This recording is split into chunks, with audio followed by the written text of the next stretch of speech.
welcome to Digivice. Today we're going to be talking about metadata. So what is metadata?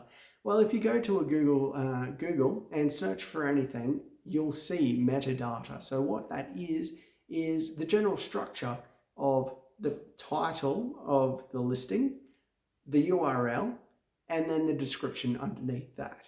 That is metadata, and you can change that on your website for each of your pages. You just need, assuming that you're using WordPress, a plugin called Yoast. Now that's Y-O-A-S-T. If you don't have it, then go to plugins, go add new, and then just search for it in the search bar. If you do have it, great. Go over to the page, any page once you've installed that. And down the bottom, there will be the Yoast bar. So in there, they will have the page title, the slug, the meta description, and the keyword as well. Now, the slug is basically if you want to change that URL, that's one of the ways that you can do that. I recommend you just stay away from that. It can cause problems. The keyword also, I usually fill it out because it helps me to figure out at a face level what I need to continue doing.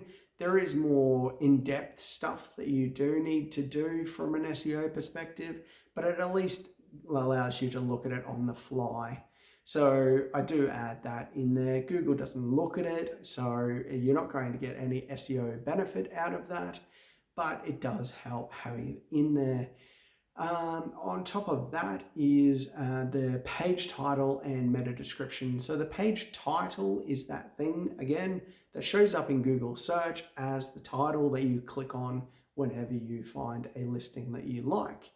Underneath that is the meta description, which, as you can probably guess, is the description underneath that clickable title within the Google search results.